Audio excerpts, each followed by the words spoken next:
नमः परस्मै पुरुषाय भूयसे सदद्भवस्थाननिरोधलीलया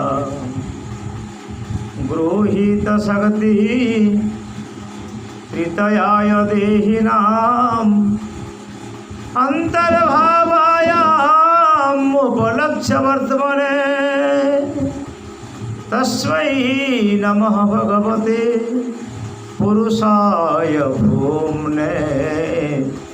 विश्वाय विश्वगुरवे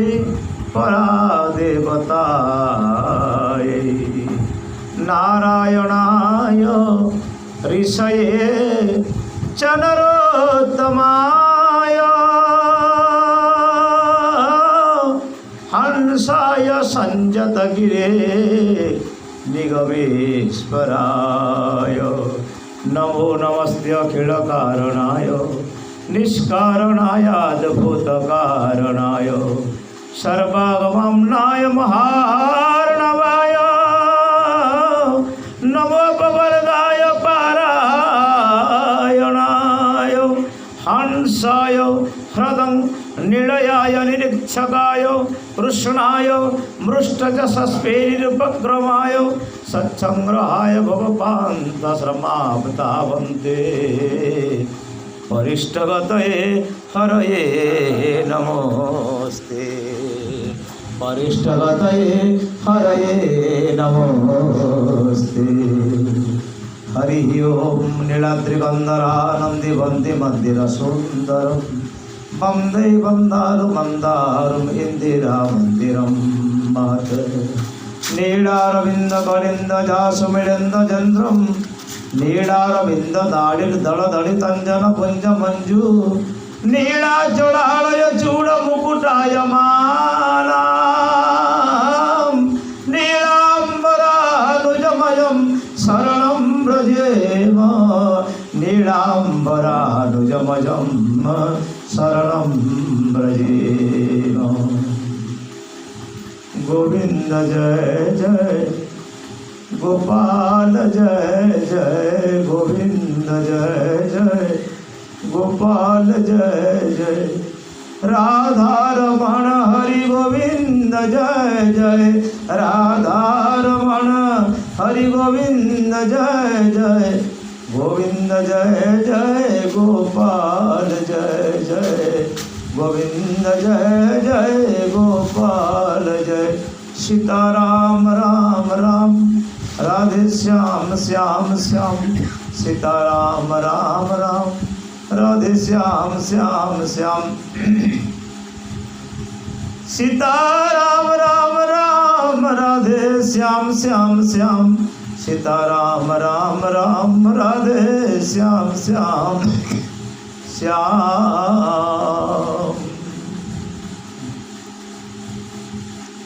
निष्कल्मषं सपदि पद्मदलाय तक्षं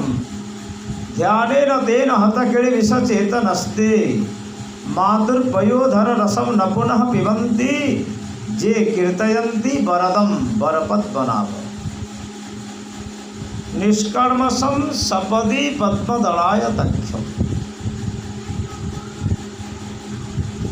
पद्मपत्रर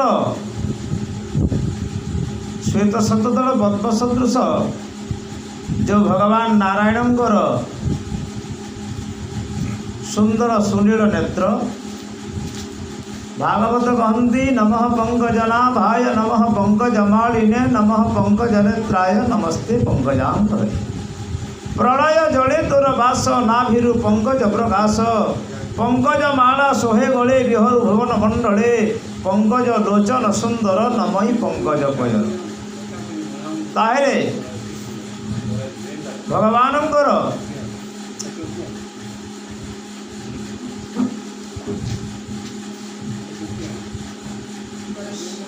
श्वेत सदल पद्म सदृश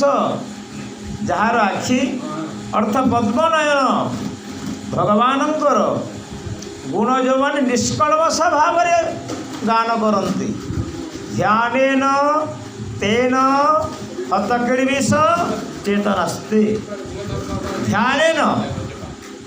ध्यान द्वारा ध्यान कौन तत्र प्रत्येकतानत ध्यानम बा ध्यानम निर्विषय मन मनरु विषय शून्य हेले ताकू ध्यान बोली कहा जाए। तत्र प्रत्येकतानत ध्यानम से ही जगार सबु समय मन निवेश कले ताकू मध्य ध्यान बोली कहा जाए। ध्यानम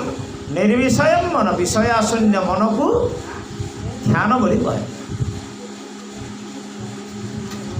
ध्यानेन तेन हतकेली विष पुणी ध्यान द्वारा जो मानकर कलमश नष्ट हो जाए कौन सी प्रकार पाप थाए नाही। मातुर्पयोधर रसम न पुनः पिबंती तांको मार स्तन्यदेशर क्षीर आउ पीवा को पड़े नहीं। प्रत्यक्ष परोक्ष कहले ताकू आउ जन्म मिले ना तार जीवन निर्वाण मुक्ति प्राप्त हो जाए। कहार जे कीर्तयंती वरद वरपत बनाओ धर्म अर्थ काम मोक्ष सहित भक्ति रूपी वरदान करुथवार भगवान भक्ति तो क्या दियंती नहीं।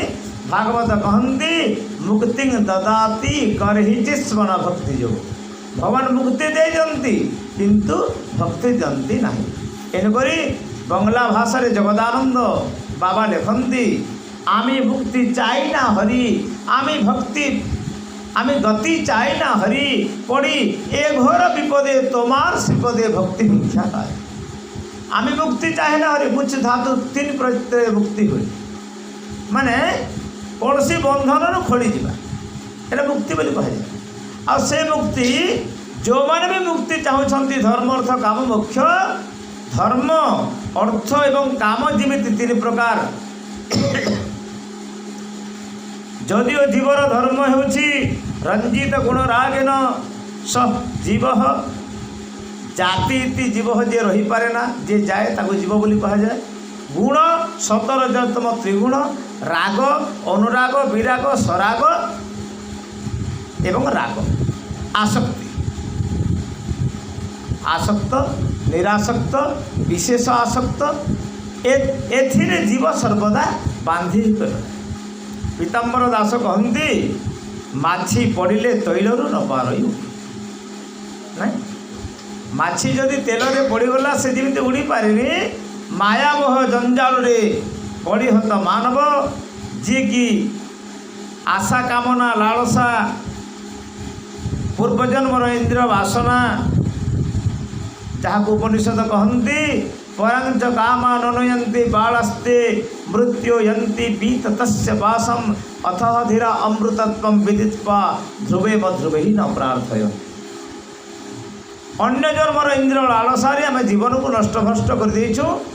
जहाँकि कुरंग मातंग पतंग भृंगा बिना हता पंच भीर पंच बोली कथित शास्त्र कह गोटे गोटे इंद्र लालसारे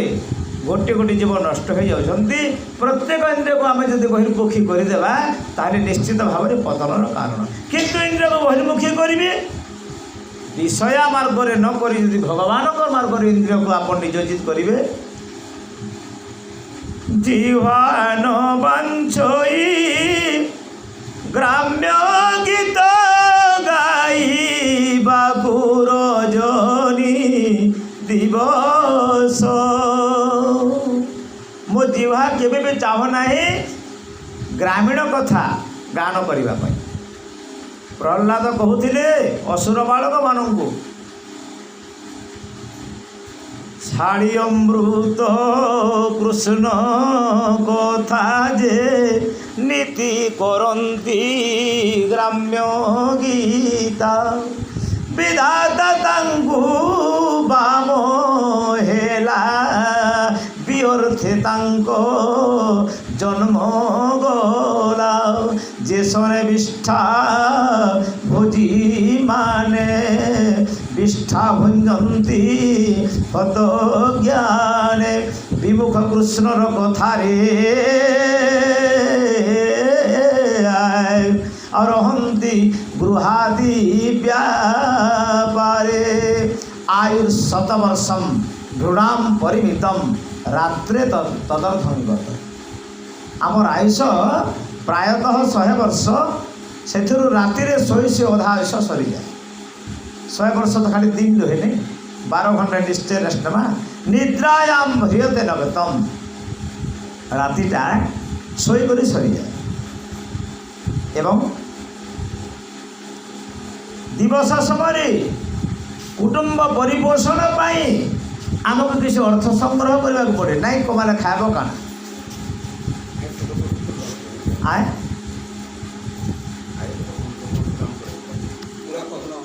नहीं जितकी दरकार की करेगा ना एंता ताहले निशा हरई अर्ध बेल निद्रा बा मधुसंग बेल दिवसे अर्थे चिंता कूड़ कुटुंब भरणे विकल एणे प्राणीर आयु नाश यही प्रकार प्राणीर आयुष धीरे धीरे सरी जाऊ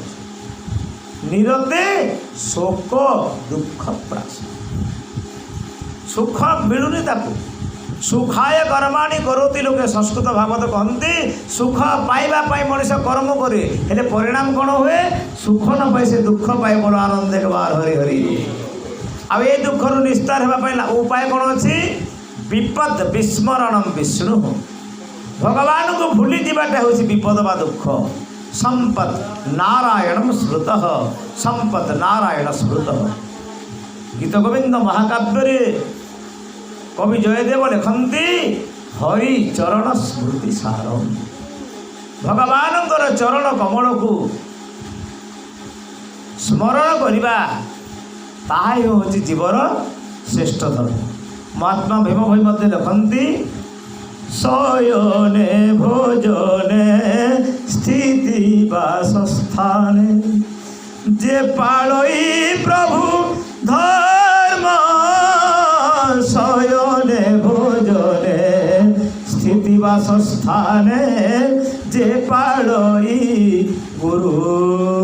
धर्म चारि वेदता को समान नुहई चारि वेदता को समान नुहई मुखे मुखे तार ब्रह्म चारि वेदता को समान नुहई मुखे मुखे तार ब्रह्म गोटे माठिया को जदि आपण बंधरे डुबे देवे माठियार भितरे पानी और बाहरे पानी अते भगवान आवरी काये जड़े कुंभ प्राये भितरे बाहरे पूरी ताले जना पड़ुसी आमर से प्रकार भजन होनी आमार हरि बोल बोला हलो ना आमे बदने बोलते आछे हरि हरि मनरे अन्यर भावना आमे मुहरे हरि हरि कहूँ हेले मनरे अन्य प्रकार भावना रहा द्वारा भगवान पाखक कान पाखक आम डाक जापारू ना अते आहार शुद्ध सत्व शुद्धि आमे आहार को शुद्ध करवा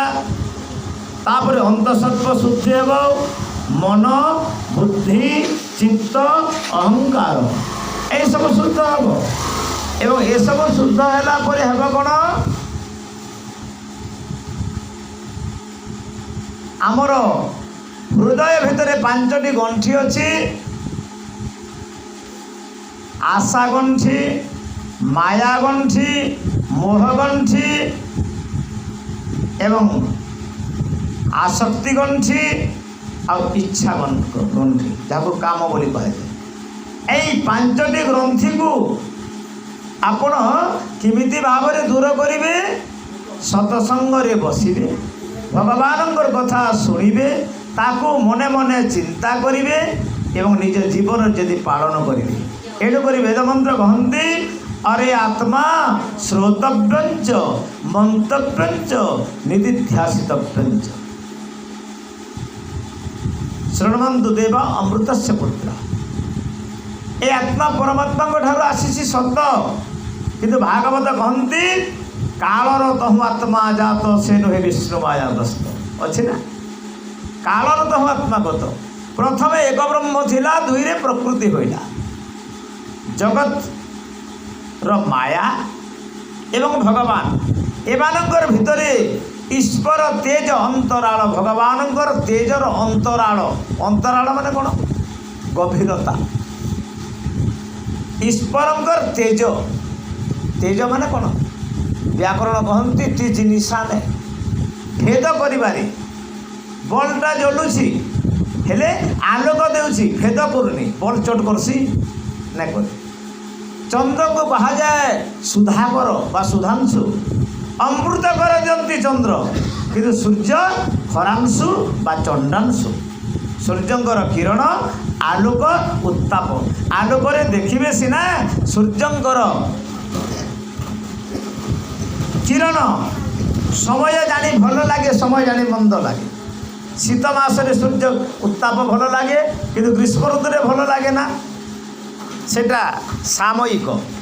एवं ये परिवर्तनशील सौर जगत रे सूर्य मध्य अस्थायी एणुक ब्रह्मा जिते सृष्टि करती चंद्र सूर्यमसौ धाता यथा पूर्वम कल्पयत इति ऋग्वेद चंद्र सूर्यम असौ धाता यही ब्रह्मा चंद्र सूर्य ग्रह नक्षत्र धूमकेतु उल्का आदि सबू पूर्व सृष्टि करथिले एवं भगवान को निर्देश पाई जड़ जगतर सृष्टि कले material universe and creature universe जो सृष्टि कले चारि प्रकार जीव उद्भिद अंडज स्वेदज एवं जरायुज चारि प्रकार जीव कले ये चारि प्रकार जीवर भितर भगवान आसंती नहीं कि भगवान जिते अवतार ले मनीष हंतु कि ऋषि हंतु कि देवता हंतु कि पशु हंतु कि पक्षी हंतु किसी गोटे शरीर नहीं कि तो संसार को आसुंच ना ताइले हंस अवतार कुमार अवतार ठार आरंभ कर आप देखिए बुद्ध कल्कि अवतार पर्यंत भगवान संसार को शरीर धारण कर आसंती ताइले भगवान को आम भीतर पार्थक्य कौन रहा चारि खानी जीव मध्य आउ दुई प्रकार जन्म अच्छी सांसिद्धिक आ सांकल्पिक सांसिद्धिक जन्म ऋषि मुनि सिद्धात्मा गुड़ाक गीता जहाँ कहती जातस्पर बोली जातस्पर लोक माने सिद्धि बल से जन्मग्रहण करती जन्म मृत्युर बाधा लगे ना आत्मिक चेता थाए एवं भगवान कौन करती निज इच्छा निर्मित निज इच्छा रे प्रभु शरीर धारण कर आसंती विप्रधेनुसुर संतहित ब्राह्मण द्विज गोमाता एवं देवता मुख्यतः एमानंकर रक्षा करने उद्देश्य भगवान शरीर धारण कर आसंती माया गुण गोपाल माया रे गुणातीत भगवान अध्यात्म रामायण राम कहती हे विभीषण जो माम अभिजानाति गुणम गुणात् परम मते जी गुण भितर अछंती बोली जाने एवं गुणरू बाहरे बोली जाने साकार बोली जाने एवं निराकार बोली जाने से ही मोर प्रकृत तत्व को ब्रह्म तत्व को जानी थाए अगुण ही सगुण ही कछु नहीं भेदा गाय मुनि पुराण बुध वेदा अरूप अगुण अलख जो ही भगत प्रेम वश सगुण सो भक्तर भक्ति वशीभूत ही भगवान शरीर धारण करती एवं आसिकी लीला करती लीला माने कौन लीनम लाती इति लीला भगवानंकर जो चरित्र शुणिला पर जीव निजर देह को मन को सबको भूली जाए ताकू लीला बोली कहा जाए बोलो आनंद गवार हरि हरि एवं भाव प्रभु भावर भूका तांको भाव देवाक पड़े किमिति भावरे भाव देवे भाव किमिति भावरे देवे भाव कौठु आसे अंतर भीतर भाव आसे बाणी रे भाव प्रकाश हुए लौकिका वैदिका सर्वा शब्दा नित्या लौकिक कथा एवं वैदिक कथा सब नित्य कथा अक्षर यह क्षरित नुह आकाशर शब्दमंडल रे जाइकी ए सब गच्छित होकर रहुछि वैज्ञानिक प्रमाण व्यवसिता ताइले भाव को आपण भाषा रे प्रकाश करिवे सनातन भाषा कौटा पा दा मा बा पा रक्षणे बा गति गंधन यो दा दद दाने ए सब शब्दर विभाग दुई प्रकार अच्छी गोटे है शब्द आ गोटे है ध्वनि। ध्वनि हूँ अर्थ शून्य। फॉर एग्जांपल जड़े कला यहाँ है ध्वनि, तार कौन से अर्थ ना कि शब्द एकाक्षरी हो, द्वाक्षरी हो, त्याक्षरी, त्र्याक्षरी हो कि चतुराक्षरी हो, जेतेटी अक्षर समारोह है तार किसी अर्थ थी। अर्थाभावे न शब्दस्थि, शब्दाभावे नापित अर्थ। शब्दर अभाव अर्थ हुए एवं अर्थर अभाव शब्द हुए। तेणुक प्रत्येक शब्द यथार्थ भाव अर्थयुक्त एवं ये अर्थयुक्त शब्द को बाणी रे परिप्रकाश करने आमको भगवान सामर्थ्य देइछन्ति। अन्य जीवर पाखरे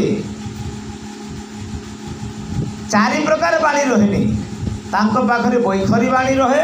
कहार मध्यमा बाणी रहे, परा किंबा पश्चंती बाणी केवल मनीषर रहे। ताहेले बाणी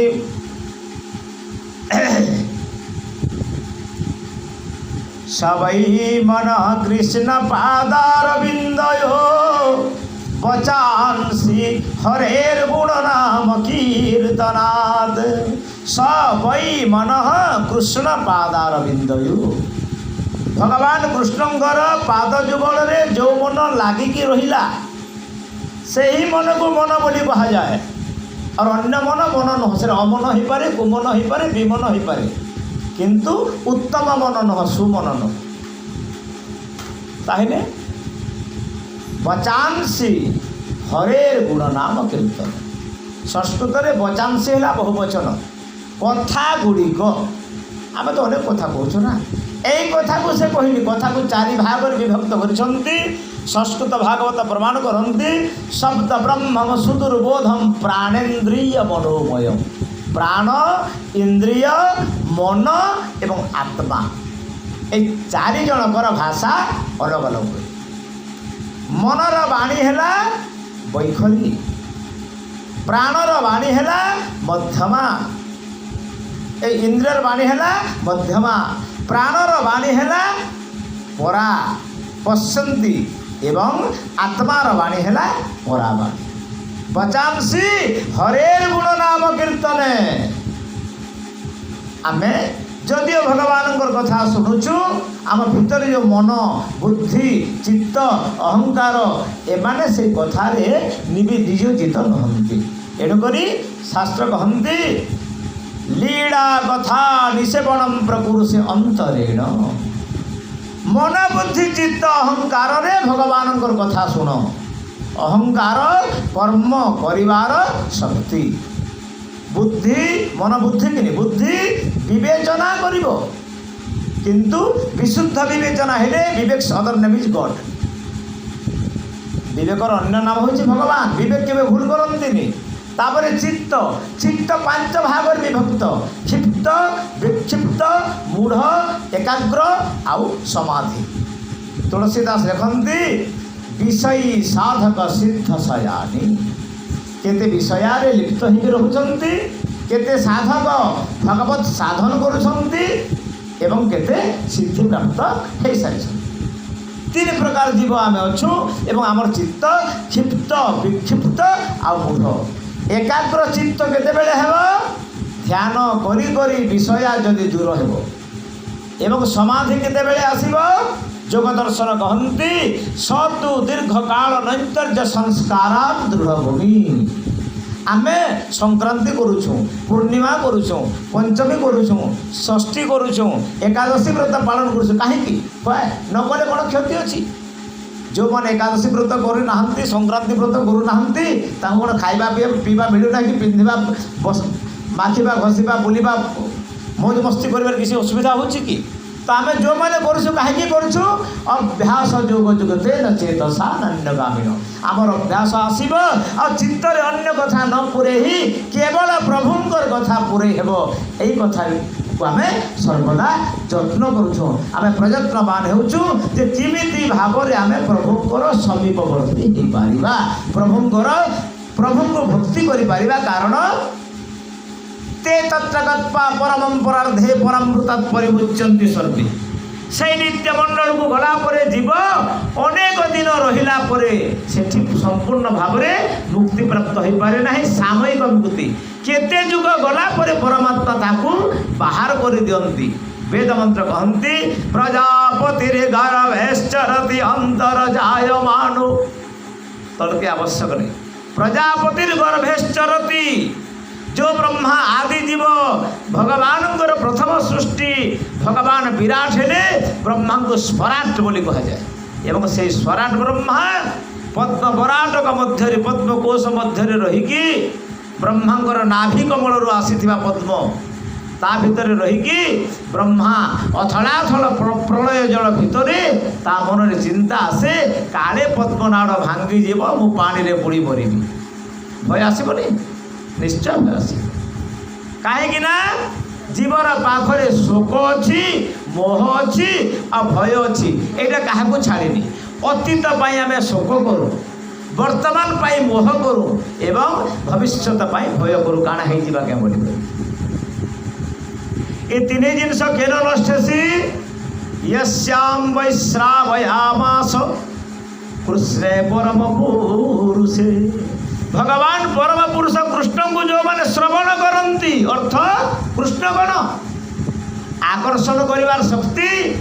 दर्शनेन कर्षति देखिबा द्वारा भगवान आकर्षण करनियंती एवं आकर्षित होते नहीं बद्ध डबल अर्थ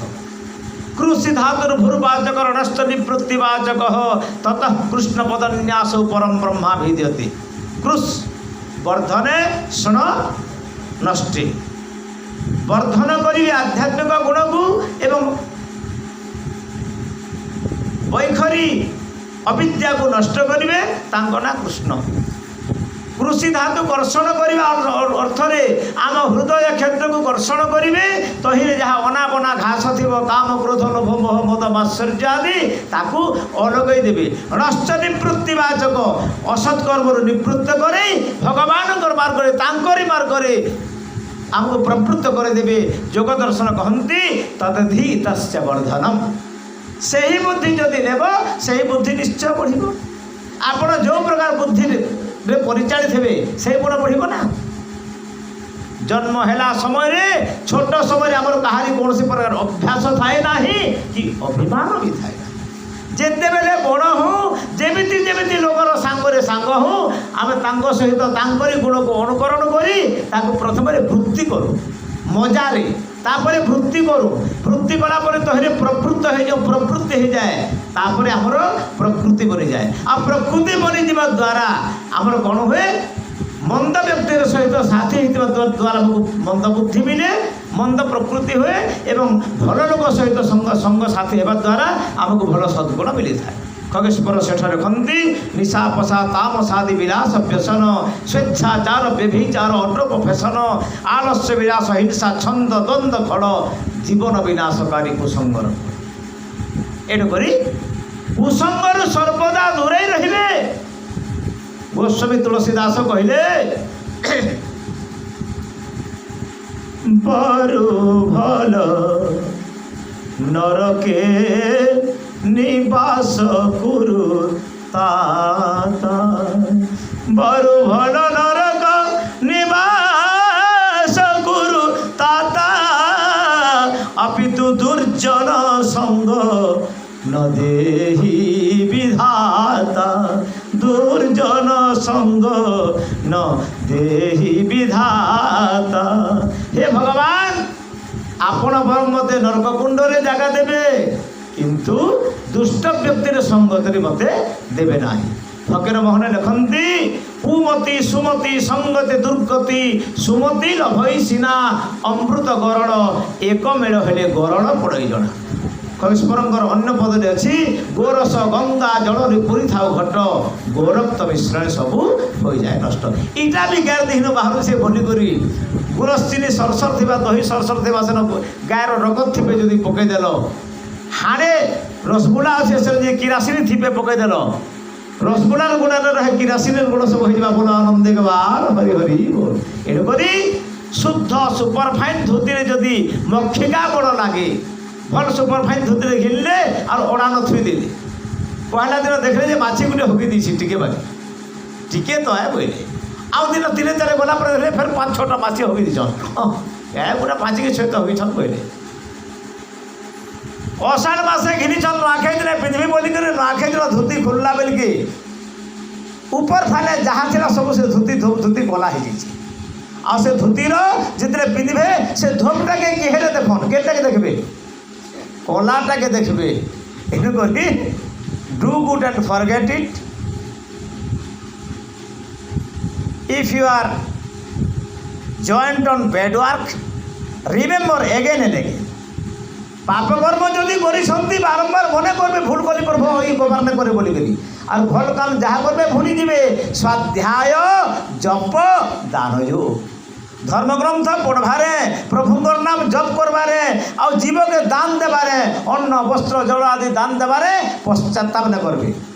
वेद मंत्र कहती जो न ददाति न भुगते तस्य वित्तस्य तृतीय गति भवति एवं केन जिनस संतुष्ट हेबे स्त्री धन आ भोजन स्त्री रे संतुष्ट रहे धन रे संतुष्ट रहे एवं भोजन रे खाबारे आमे काण करछु कि खाबार लगे बचिछु ना बचिबार लगे तो ना खाबार आहा आमर लिखले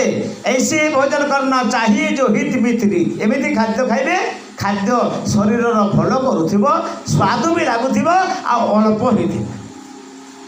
आमे कोन करूछे इंद्र लालसा जो खाद्य खाऊँ ये भोग द्वारा आमको रोग होची नहीं श्लोक तो पढ़ले भी हरिलाल बाबू बहुत टेंशन भोगे रोग भयम गुड़े चिदे भाई मोर कहबार ना नथिन लगे तो आहार शुद्ध सत्व शुद्धि बोली कथा टे कहते आपण जेन प्रकार आहार करेंगे से प्रकार आपणकर अन्न रु मन हेबा पानी रु बाणी हेबा जेन प्रकार पानी पीबे पानी 3 प्रकार पहला है हड्डा बेहरा वहला पानी सीझे करी पाथ आरटा गुरस इलाची लवक देकर गुरस गिलासे और आरटा फाटिटा गिलासे 3टा पानीय खाद्य है 3 ही पानीय खाद्य खाइले 3 प्रकार बुद्धि है कि नहीं कि समान है ये निजर निजर लेखा श्लोक है पीपे त्रिफलाप दुग्धम मध्य रसम मोर लेखा श्लोक है तो जहाँ भी हो 3 प्रकार पानी जो पील खाद्य भी 3 प्रकार है ना है जेन महात्मा हड्डा बेहरा वहला पानी पीसी से काण करवा जिनछ ताके सुखा रुटी टिके आउ दाल टिके बिना तेल मसला देले भी से खाइदेला कहीं सात्विक लोग है जेन मुपरा गुरस खाई ताके पनीर दरकार छती दरकार पकड़ भजा दरकार भाते घी टिके दरकार है ये 2 ही खाद्य से पसंद न लगे जी 8टा गिलासे मारी क्या करवा जिनछ झुरी शिकार नहीं है ना गुटा खाइले पारबो बोलवा ए भाई सब सरीगला ना बोले गोटे कथा बोलवा सुखा चिगरी चिगुर हेले हेटा भी ना बोले अंडा हेटा भी ना जदि बोल गोटे कथा बोल कुकुरा को मारला पकड़े से बारी आड़बो हेटा आनी पका फुड़े देले भी खाईदेवी पछे आ दाल थे खाई न पारे बोलवा बोलो आनंद के बाहर हरि हरि हो संग केन्ता हेबा जेन महात्मा सात्विक खाद्य खाऊचे से काण करबा साधु संगति रे बसबा विज्ञ मान सहित साहित्य चर्चा करवा काव्य शास्त्र विनोदेन कालम गच्छन्ति धीमताम व्यसनेन च मूर्खाणाम निद्रायाम गड़हीनवा ये 2 प्रकार लोक 2 प्रकार गति है तो आमर से खाद्य अनुसार संग हेबा राजसिक प्राणी केते बेले भक्ति जगह के पड़ी जावा तो केते टाउटरी गुंडागरी राजनीति बेले करने के पड़ी जावा केते बेले मॉडर्न केस रे लिप्त रहबा तो केते छता कमल दाम देबा ताटा 2टा कि पाप अधा पुण्य अधा आ तामसिक प्राणीटा केभे भी भल काम नहीं करे बोलो आनंद के बार हरि हरि तार भीतर सब मंद चिंता रहबा किंतु सही लोक भी जदि साधु संग पाई जाए भगवान ताके परिवर्तन करे देसन 60 सुधरई सुसंगति पाई दुष्ट व्यक्ति परिवर्तन है जासी साधु संगरे किमिति भावरे परस परसी कुधात सुहाई पारस परसी कुधात सुहाई परसमणि पथर जदि लुहारे टच हो जाए लुहा सुना ही जैसी बोला आनंद के बार हरि हरि পরশমণি পথর লুহাকে সুনা করে পারলা, কিন্তু পরশমণি পথর তো নাই করে পারলা নাই। কিন্তু কেহি জনে সাধু তাঙ্কর সহিত জনে যদি দুষ্ট ব্যক্তি সাঙ্গ হয়ে সে সাধুঙ্ক ঠানু আহরি সদ্গুণবান সাধু হয়ে সেটা সাধুর মহিমা বলো আনন্দে গবার হরি হরি। তাহলে সাধু সঙ্গরে বসিবা, হরি কথারে রসিবা, এটা হচ্ছে জীবর প্রকৃত ধর্ম। জীবর স্বধর্ম এ জান অন্তে স্মরণ নারায়ণ আত্মার সখা পদ্মনাভ অন্য ভজনে কিবা লাভ জীবকু পরি ত্রাণদান গোবিন্দ বিনু